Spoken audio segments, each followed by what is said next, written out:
کہ عیسیٰ اذان دیجئے. عیسیٰ نے 4 دفعہ اللہ اکبر کہا, اشہد ان لا الہ الا اللہ اشہد ان محمد رسول اللہ کے بعد ملا علی متقی کہتے ہیں کہ جناب عیسیٰ نے پیچھے مڑ کے رسول کی طرف دیکھ کہا اور آواز دے گا, یا رسول اللہ زمین پہ اپنا وزیر کسے بنا کے آئے ہیں؟ اب ہر چہرہ نہیں کھلے گا, ہر بات وہ نہیں بولے گا.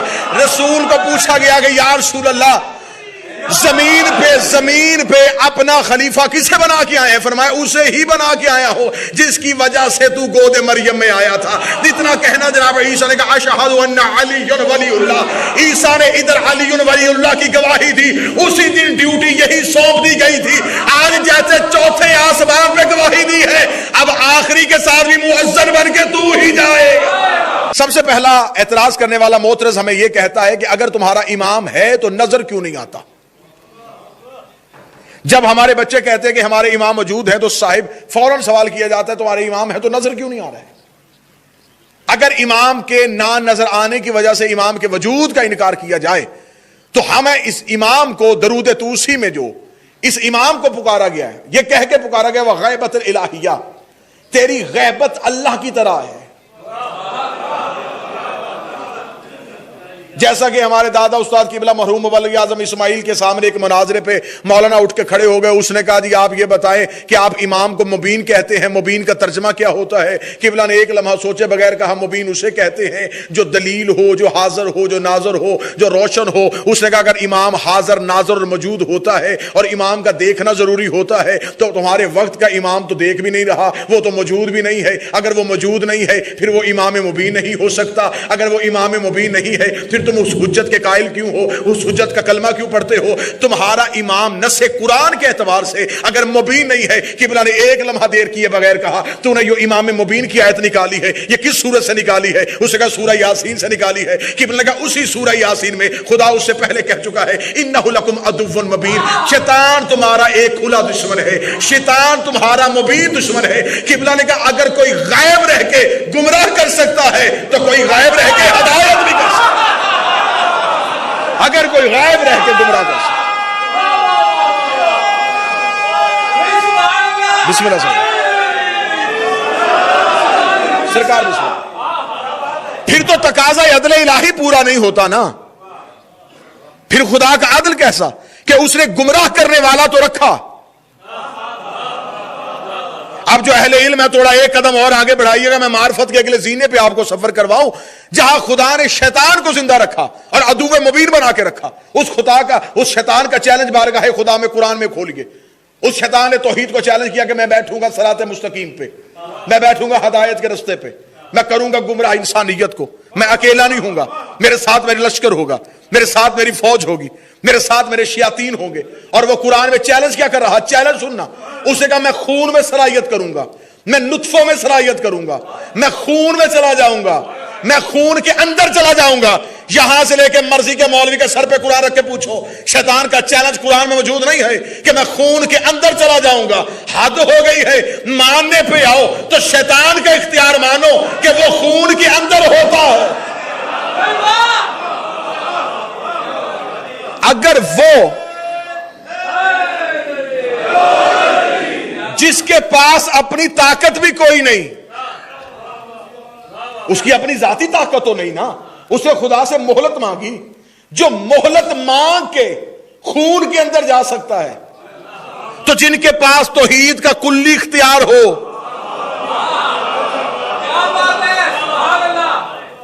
جو یہاں پہ بریڈ فورڈ میں بیٹھ کے گناہ کرے اس سے پوچھو کس نے گمراہ کیا؟ شیطان نے. واشنگٹن میں بیٹھا کس نے کیا؟ شیطان نے. افغانستان میں بیٹھا کیوں جھوٹ بولا؟ شیطان نے گمراہ کر دیا. شیطان ایک اتنی جگہوں پہ.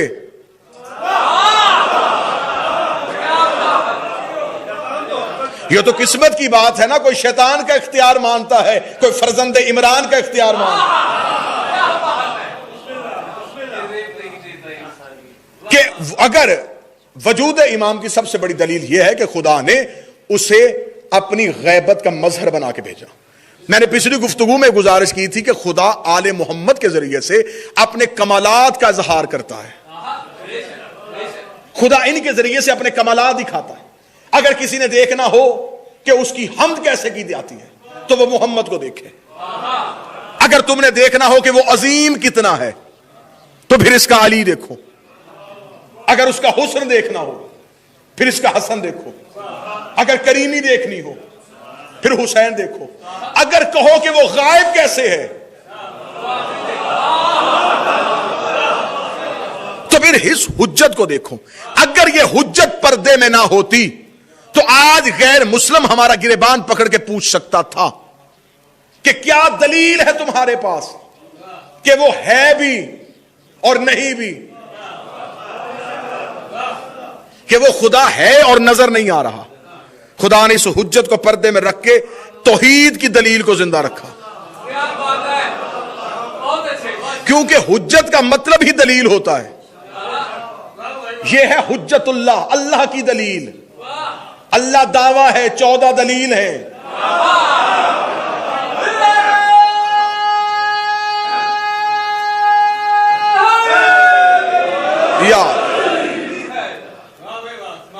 خدا دعویٰ ہے اور 14 سال توجہ ہے سرکار. خدا دعویٰ ہے اور یہ 14 دلیل ہے. 14 نے بتایا ہے زمانے میں کہ کوئی اللہ ہے. یہ اللہ بننے کے لیے نہیں آئے تھے, اللہ کو منوانے کے لیے آئے تھے. اور خدا نے قرآن میں کہا انما الغیب للہ, جو میں نے قرآن کی آیت پڑھی سورہ یونس سے, خدا کہتا بے شک غیب ہے ہی اللہ کے لیے. اور آیت کا اگلا حصہ پڑھیں گے اور آپ کا عقیدہ جھوم جائے گا. خدا نے کہا فانتظروا, میں بھی اس کا انتظار کر رہا ہوں, تم بھی اس کا انتظار کرو اور میں بھی انتظار کرنے والوں میں ہوں. صاحب اگر آج کے دور میں ہم اپنے حجت کا انتظار کر رہے ہیں تو حجت کا انتظار کتنا بڑا ثواب ہے. اس کی میں ایک دلیل دے دیتا ہوں. ایک شخص نے آ کے ہمارے مولا امام ششم سے پوچھ لیا. اس سے کہا مولا جناب عیسیٰ اور آپ کے جد کے درمیان, آپ کے نانا رسول کے درمیان 571 سال کا فاصلہ ہے. 571 سال میں جتنے لوگ مرے وہ کون سی موت مرے؟ جناب عیسیٰ دنیا سے چلے گئے, رسول ابھی آئے نہیں. 571 سال کا درمیانی فاصلہ ہے. 571 سال میں کوئی ایک پیڑھی نہیں, صحت مند زندگی کے ساتھ 10 پیڑھیاں اپنا وقت گزار کے چلے جاتی ہیں. اس نے کہا جناب عیسیٰ اور رسول کے درمیان یہ جو درمیانی عرصہ ہے اس میں حجت بھی کوئی نہیں, نبی بھی کوئی نہیں. یہ جو لوگ مرے یہ کون سی موت مرے؟ امام نے ایک لمحہ دیر کیے بغیر اچھا ہوا یہ سوال امام سے ہو گیا, جواب ہم تک پہنچ گیا. کسی غلام سے ہو جاتا تو سوال کا گلا ہی گھونٹ دیا جاتا. امام سے پوچھ لیا گیا مولا بتائیں جناب عیسیٰ کے بعد اور رسول کے بعد جو لوگ مرتے رہے یہ پھر کہاں جائیں گے؟ امام نے فرمایا بدبخت تجھے خبر نہیں کہ عیسیٰ جاتے ہوئے کہہ گیا تھا مبشر رسولا یاتی من بعد اسمہ احمد, میں بشارت دے کے جا رہا ہوں کہ میرے بعد ایک آنے والا ہے جس کا نام احمد ہوگا, ایک آنے والا ہے جس کا نام احمد ہوگا. امام نے فرمایا مجھے میرے دادا کی عزت کی قسم ہے جو احمد کے انتظار میں مرے, شہادت کی موت مر گیا, جو انتظار احمد میں چلے گا.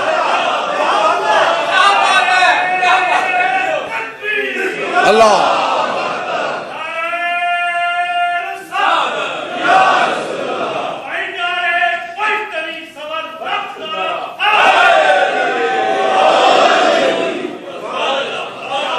جو چلے گئے وہ انتظار کرتے ہوئے, یہ ہے انتظار کا صلہ. کہ انتظار تو ہے کہ کوئی آ رہا ہے, انتظار ہے تو خط بھی لکھے جائیں گے, جیسا کہ میرے محترم نے کہا عریضہ لکھا جاتا ہے. ایک مولانا نے مجھ سے پوچھ لیا پاکستان میں, اس نے کہا حد ہو گئی ہے, آپ شیعوں کو یہ کیوں نہیں سمجھاتے, زمانہ چلا گیا ای میل پہ. آپ ابھی بھی اپنے مولا کو خط لکھتے ہیں. تو اس نے کہا تقاضا تو یہ ہے کہ ہر شریف آدمی خط کا جواب دیتا ہے. یہ سارے شیعہ نیمہ شعبان میں چلے جاتے ہیں, دریاؤں پہ, نہروں پہ, پانی پہ چلے جاتے ہیں اپنے مولا کو خط دینے. کبھی کسی شیعہ کے گھر میں خط کا جواب بھی آیا ہے؟ سوال میں دم تو ہے کہ جواب کیسے آیا. میں نے کہا جواب اس لیے نہیں آتا کہ ہم ممبر پہ ہوتے ہیں اور ہمیں ممبر پہ چٹ آ جاتی ہے. سرکار معراج پہ گفتگو فرمائیے گا, ہم وہ خط پڑھتے ہیں اسے یہ نہیں لکھتے کہ جناب آپ کا خط ممبر پہ موصول ہوا, آپ نے معراج کے بارے میں کہا, تھوڑی دیر بعد میں معراج پہ تھوڑی گفتگو سناؤں گا, باقی آپ سنائیں کہ سب خیریت ہے. اور جس نے چٹ پکڑائی ہو اسے ہی کہیں گے یہ خط اسے دے کے آ. ایسا کبھی ہوا؟ ایسا ہو ہی نہیں سکتا. اس نے سوال بھیجا ہے. اگر میں نے معراج پڑھنی شروع کر دی تو اس کا مطلب اسے جواب پہنچ گیا. جو وہ چاہتا تھا اسے جواب مل گیا. ہم 15 شعبان کو کہتے ہیں مولا بیٹا دے, اگلے سال تک ہو جائے تو سمجھو جواب مل گیا.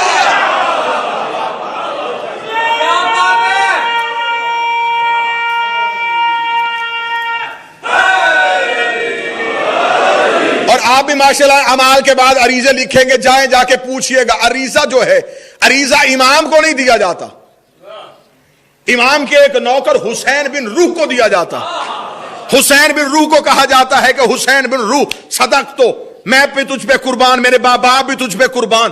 میرا سلام پہنچانا میرے وقت کے امام کو اور کہنا کہ آپ کا ایک عبد, آپ کا ایک نوکر آپ کو یہ پیغام بھجوانا چاہتا ہے. حسین بن روح کو سکت الامین کہہ کے بلایا جاتا ہے.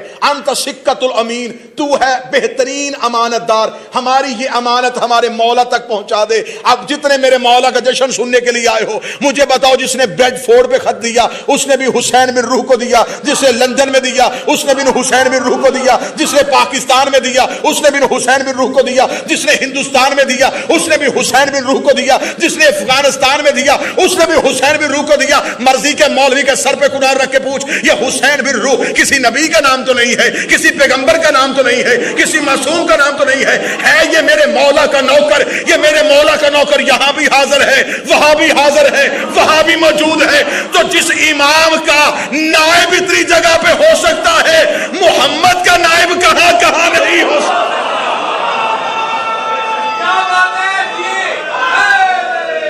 یار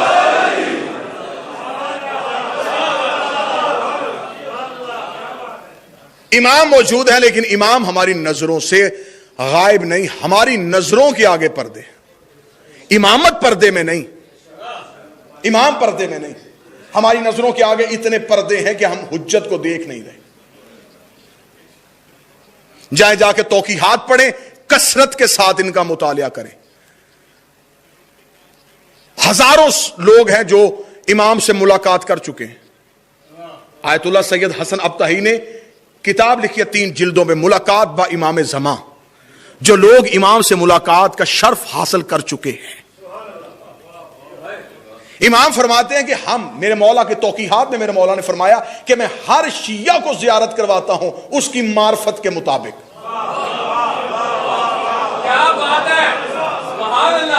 جس کو جتنی معرفت ہوگی اسے اتنی ہی ملاقات ہوگی. کسی کو خواب کے ذریعے سے, کسی کو اشارے کے ذریعے سے, کسی کو رستے میں چلتے ہوئے, کسی کو سامنے بٹھا کے. مولا فرماتے تم معرفت بڑھاتے جاؤ, ہم ملاقات کا انداز بدلتے رہیں گے. تم معرفت بڑھاؤ, ہم ملاقات کا انداز بدل دیں گے.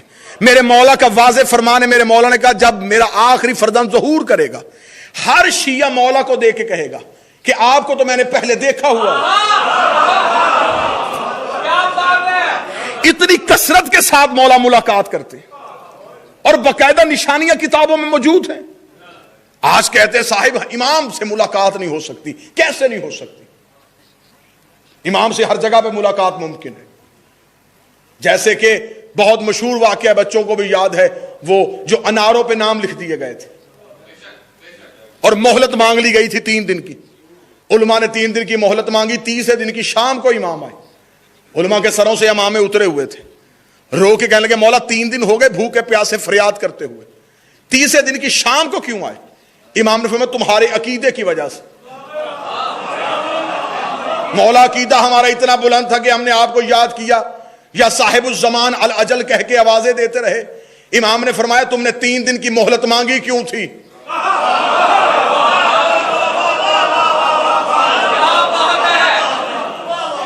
تم وہیں دربار میں کھڑے ہوتے, سوال ختم ہو جاتا, ہم تمہاری زبان بن کے جواب شروع کر دیتے. مولا نے فرمایا تم حجت پہ اتنا یقین رکھو جتنا تمہیں موت پہ یقین ہے. اپنے امام پہ اتنا یقین رکھو. ایک شخص اب امام کے ملاقات کے دن متعین ہے. امام نے بتایا ہوا کہ ہفتہ کو مجھے ملنا ہو تو مسجد حنانہ میں آ جاؤ, اتوار کو ملنا ہو تو مسجد سہلہ میں آ جاؤ, منگل اور بدھ کی درمیانی رات ہو تو مسجد جمکران میں آ جاؤ, بدھ کی رات ملنا ہو تو مسجد کوفہ میں آ جانا. شب جمعہ میں نہیں 1.25 لاکھ انبیاء بھی کربلا میں ہوتے ہیں. جمعہ کو مولا نے کہا مجھے بقیہ کی قبروں میں دیکھنا, اور اگر طواف کعبہ کرتے ہوئے بارش برس رہی ہو اور مزاب رحمت سے کعبہ کے پرنالے سے پانی باہر آ رہا ہو اور کعبے کی چھت پہ بارش ہو رہی ہو تو امام فرماتے سمجھ لیا کرو کہ تمہارے وقت کا امام طواف میں ہے.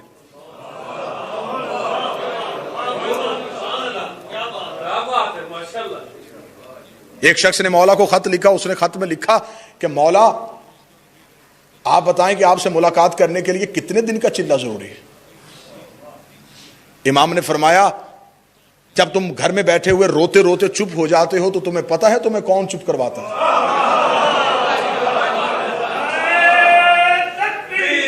اللہ یا رسول.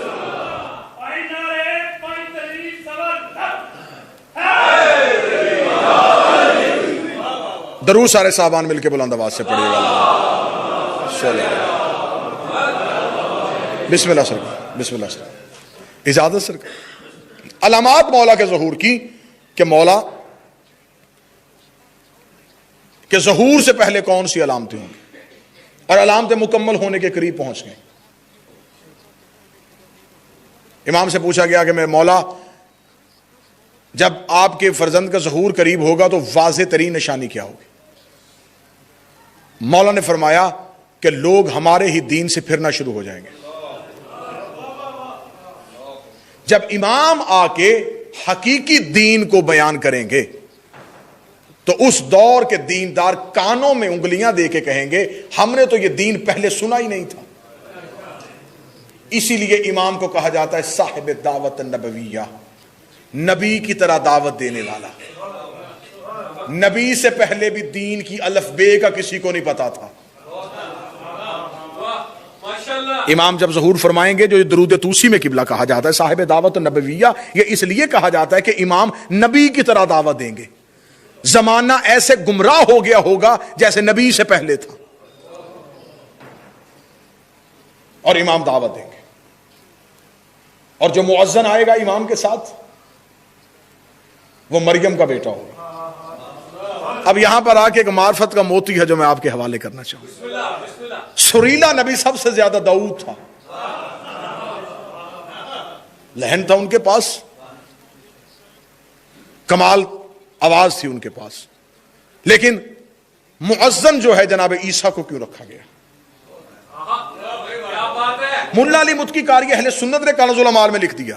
شیعہ کتب کا حوالہ, سنی ایک کتاب کا حوالہ میں ممبر پہ دے رہا ہوں. ملا علی متکی نے کنز العمال میں قبلہ لکھا کہ جب رسول شب معراج گئے تو جو نماز 1.25 لاکھ انبیاء کو پڑھائی, اس نماز کی اذان کے لیے چوتھے آسمان پہ عیسیٰ کو ندا دی گئی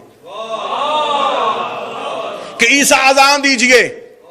عیسیٰ نے 4 دفعہ اللہ اکبر کہا, اشہد ان لا الہ الا اللہ, اشہد ان محمد رسول اللہ کے بعد ملا علی متکی کہتے ہیں کہ جناب عیسیٰ نے پیچھے مڑ کے رسول کی طرف دیکھ کہا اور آواز دے گا یا رسول اللہ, زمین پہ اپنا وزیر کسے بنا کے آئے ہیں؟ اب ہر چہرہ نہیں کھلے گا, ہر بات وہ نہیں بولے گا. رسول کو پوچھا گیا کہ یا رسول اللہ زمین پہ اپنا خلیفہ کسے بنا کے آئے ہیں؟ فرمایا اسے ہی بنا کے آیا ہو جس کی وجہ سے تو گود مریم میں آیا تھا. جتنا کہنا جناب عیسیٰ نے کہا اشہد ان علی ولی اللہ, عیسیٰ نے ادھر علی ولی اللہ کی گواہی دی. اسی دن ڈیوٹی یہی سونپ دی گئی تھی.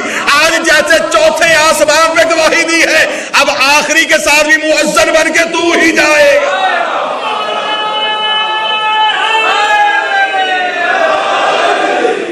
کیونکہ عیسائیت زمانے میں زیادہ ہوگی, عیسائیت کا چرچا زیادہ ہوگا, عیسائیت ہوگی تو خود جناب عیسیٰ آ جائیں گے. جناب عیسیٰ آئیں گے اور میرا 12واں کعبہ کی پوچھ سے جب میرا مالک ظہور فرمائیں گے, میرے مالک کا آنا ہوگا پہلی نماز میرے 12ویں کے ابتدا میں, پیچھے جناب عیسیٰ. اور یہ واقعہ تو ہر گھر کے ہر بچے کو یاد ہے کہ جب میرے مولا کہیں گے تقدم یا ابن مریم، مریم کا بیٹا آگے بڑھ نماز پڑھا، اور جناب عیسیٰ کام کے کہیں گے میری جرت کیا ہے کہ میں آپ کو نماز پڑھاؤں، اے فاطمہ کا بیٹا تو نماز پڑھا، فاطمہ کا بیٹا تو نماز پڑھا، اس وقت میرے مولا نماز پڑھائیں گے، جناب عیسیٰ میرے بارہویں کے قدموں پہ اپنا سر رکھیں گے۔ عیسیٰ جیسا نبی میرے آقا کے قدموں پہ سر رکھ کے دنیا کو پہلا عقیدہ ہی یہ دے گا، جاہلو اپنے عقیدے درست کرو، جس کے آخری بیٹے کے پیچھے عیسیٰ جیسا نبی نہیں پڑھتا، اس کا باپ کسی بت پرست کے پیچھے کیسے پڑھتا؟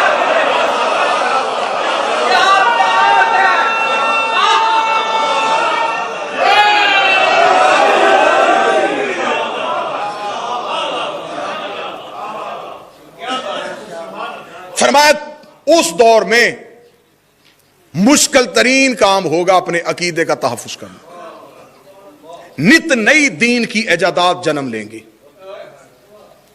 اس دور میں میرے مولا نے فرمایا اب حکم معصوم بزبان معصوم یا نوکر منبر سے بیان کرے، امام نے فرمایا کہ اس دور میں دو طرح کے علماء ہوں گے، ایک علماء سو ہوں گے، ایک علماء حقہ ہوں گے۔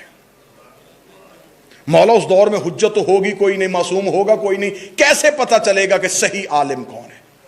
مولا نے فرمایا معیار ایسا دے کے جا رہا ہوں، اس پہ پرکھ لینا۔ اب وہ نشانیاں سنیے گا صاحب۔ مولا کون سی نشانیاں؟ مولا نے فرمایا پہلی نشانی علماء حقہ کی، علم، جو بھی بات کریں گے علم سے کریں گے۔ مولا باقی بھی تو علم سے بات کریں گے۔ امام نے فرمایا علم یہ ہوگا وہ جب بھی بات کریں گے یہ کہیں گے کہ اس معصوم نے کہا۔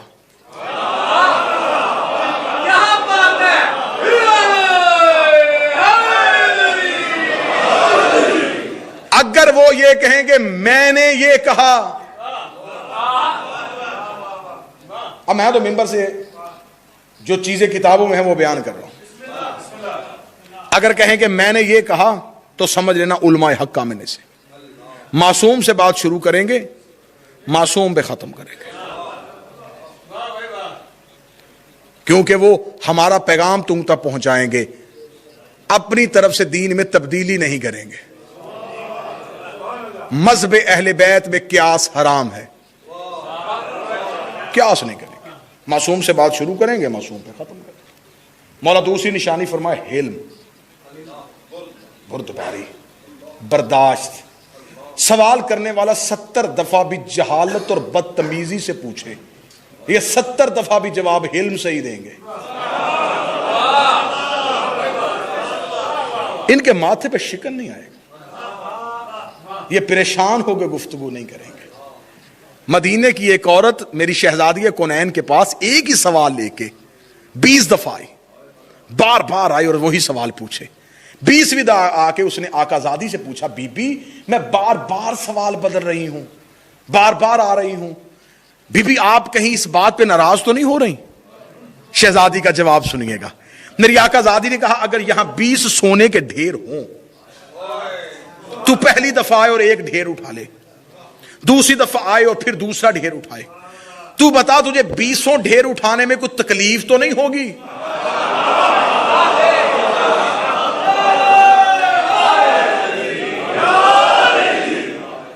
اسے فوراً کہا بی بی کیوں تکلیف ہو سکتی ہے؟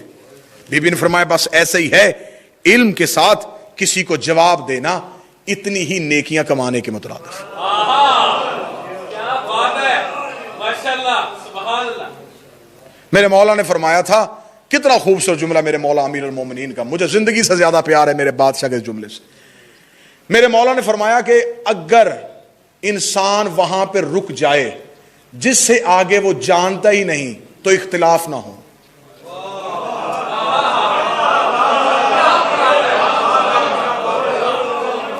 کیا کہنے، کیا خوبصورت جملہ ہے میرے مولا کا۔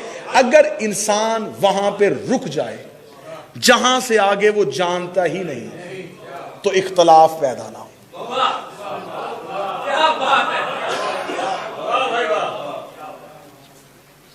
جہاں آ کے اسے یہ خبر ہو جاتی ہے کہ اس سے آگے میں نہیں جانتا، اس سے آگے پھر وہ خود شروع ہوتا ہے۔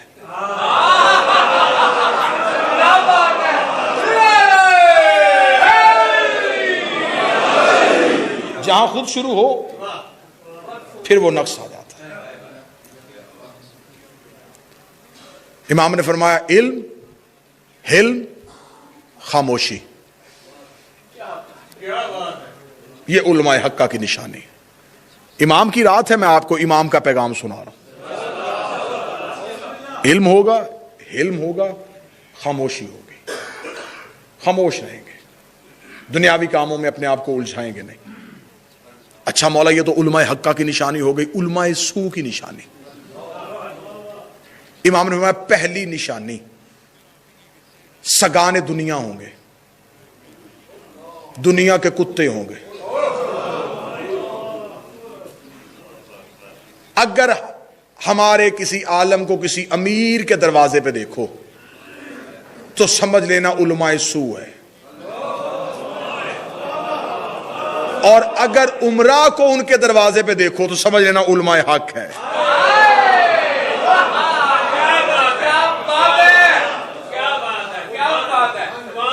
دنیا کی خاطر دین کا سودا نہیں کریں گے، دنیا کے طلبگار نہیں بنیں گے، ہمارا پیغام پہنچائیں گے. سمجھ لینا علماء حقہ میں سے. امام نے فرمایا دوسری نشانی امام نے فرمایا سب سے بڑی یہ ہوگی، جب بھی بات شروع کریں گے آل محمد سے شروع کریں گے، وہ علماء حقہ. اور جہاں بات شروع کرنے سے پہلے آل محمد کا تذکرہ نہ بلکہ غیر کا تعارف کروایا جائے.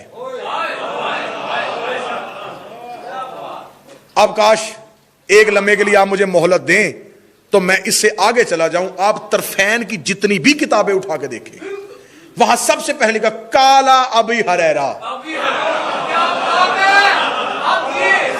کالا ابو سعید خدری. میں غلط کہہ رہا ہوں؟ کالا انس، کالا فلاں، کہیں بھی نہیں لکھا ہوگا کالا صادق، کالا امیر المومنین. یہ مکتب اہل تشیع ہے جہاں پہ غیر مسہوم کو سند نہیں سمجھا جاتا. مولانا فرمایا علماء سو کی دوسری نشانی غیر سے بات شروع کریں گے، غیر پہ ختم کریں گے، ہمارے ذکر سے دور بھاگیں گے. مولا تیسری نشانی کیا ہوگی؟ مولانا فرمایا کہ شرک کریں گے.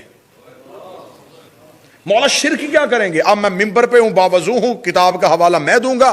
مولا شرک کیا کریں گے؟ مولا وہ علماء ہو کہ اللہ کے سوا کسی کو شریک، اللہ کے ساتھ کسی کو شریک بنائیں گے. مولانا نے فرمایا وہ کافر ہوتے ہیں جو اللہ کے ساتھ کسی کو شریک بناتے ہیں، جو مذہب کا لبادہ اٹھائے. مولانا فرمایا ان الشرک ظلم عظیم، بے شک یہ شرک ظلم عظیم ہے. مولا یہ جو آپ ان علماء کے بارے میں کہہ رہے ہیں وہ کون سا شرک ہے؟ فرمایا جو 14 کے مقابلے پہ کسی کو لائیں گے وہ شرک کریں گے. مولانا نے اگلا جملہ کہا، مولانا نے فرمایا کہ اللہ نے ہمارے جد علی کو ولایت کے ساتھ ممتاز کیا ہے، اور اس برتری میں اگر کوئی کسی کو شریک بنائے تو سمجھو وہ شرک کر رہا ہے. اور مولا کا یہ فرمان ہے. مولا نے فرمایا ایک شخص نے مولا کو خط لکھا تھا، مولا جس بادشاہ کی ہم بات کر رہے ہیں اسی میرے صاحب کو حضرت کو خط لکھا، اور خط میں لکھا کہ مولا میں اکثر آپ کے شیعوں کو دیکھتا ہوں عمل سے دور ہوتے، اکثر آپ کے دشمنوں کو دیکھتا ہوں وہ عمل سے محبت کرتے، مولا اس کی وجہ کیا ہے؟ امام نے توقی کا جواب لکھا. امام نے فرمایا کیا تو خدا کے اس اصول کو بدل گیا ہے؟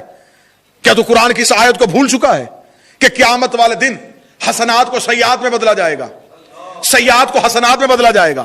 پوری ذمہ داری کے ساتھ میں ہر ممبر سے ادا کر رہا ہوں. مولا حسنات سیئات کے ساتھ کیا؟ مولا نے فرمایا ہمارے دوستوں کے گناہ ہمارے دشمنوں کی نیکیوں سے تبدیل ہوں گے. میں ممبر میں دعویٰ کروں گا، میں دلیل لے گا، چہرے میں پریشانی نہیں لے کے آنی. میں اپنے دوستوں کے گناہ دشمنوں کی نیکیوں سے بدلیں گے. دشمنوں کی نیکیاں محبین کے گناہوں سے بدلی جائیں گی. اس نے کہا یہ کیسا عدل ہے، نیکیاں وہ کر رہے تھے لکھ ان کے کھاتے میں کیسے گئی؟ اب جواب سنیے گا، جواب بتائے گا کہ میں امام کی زبان سے نکلا ہوں. مولا نیکیاں انہوں نے کی، چلے تیرے محبین کے کھاتے میں کیسے گئی؟ امام نے فرمایا اگر برتن نجس ہو اس میں ڈال دیا جائے دودھ بتا وہ دودھ نجس ہے یا پاک ہے؟ مولا نجس ہو گیا. فرمایا دودھ تو پاک تھا, نجس کیسے ہو گیا؟ فرمایا برتن جو نجس تھا. فرمایا جب ظرف ہی نجس ہو پھر عمل فائدہ نہیں دے سکتا.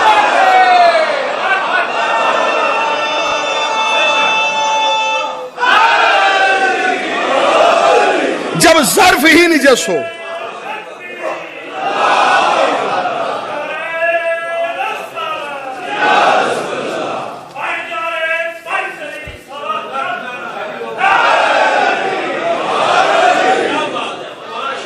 جب برتن ہی نجس ہو, جب ظرف ہی نجس ہو. پھر اب بولو یا نہ بولو, میں اگلا جملہ اپنے عقیدے کی بلندی پہ جا کے کہنے لگا ہوں. دشمن علی پڑھتا نماز ہے, لکھا جھوٹ جاتا ہے.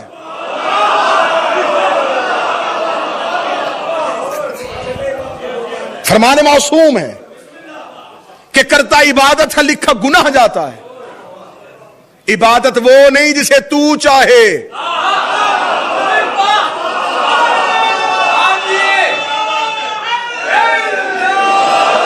اگر خدا نے صرف سجدے ہی لینے ہوتے ابلیس کافی تھا. اچھا مولا, تو پھر یہ جو آپ نے کہا کہ برتن نجس ہو تو جو چیز بھی ڈالی جائے وہ نجس ہو جاتی ہے, تو پھر یہ جو آپ کے محبین کے گناہ نیکیوں میں بدلے جائیں گے, مولا اس کی دلیل کیا؟ اب وہ دلیل بھی سنیے گا. امام نے فرمایا ایک برتن میں شراب ہو, نیچے آگ جلا دی جائے,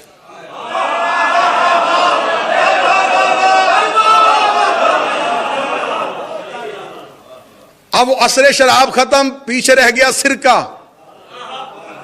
سرکہ بھی پاک, برتن بھی پاک, آگ نے دونوں کو پاک کر دیا. فرمایا ہمارے محبین کے سینے پہ ہماری محبت کی آگ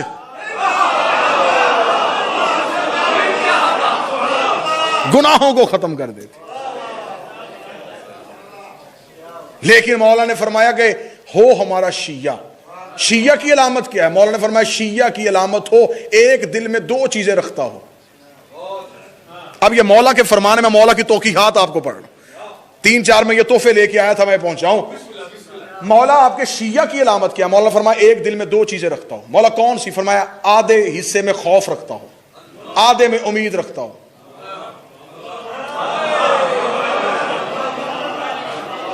قبلہ سے دعا مل گئی, مجھے تسلی ہو گئی کہ لفظ زمین پہ نہیں گیا. آدھے حصے میں امید رکھتا ہوں, آدھے حصے میں خوف رکھتا ہوں. مولا نشانی کیا ہے؟ امام نے فرمایا نشانی یہ ہے کہ اگر کوئی اسے کہے کہ اللہ ساری دنیا کو جہنم میں ڈال دے گا سوائے ایک کے, اسے اتنا یقین ہو کہ وہ ایک میں ہوں. اور اگر کوئی اسے کہے کہ اللہ ساری دنیا کو جنت میں بھیج دے گا سوائے ایک کے, اسے یہ خوف ہو کہیں وہ ایک میں تو نہیں.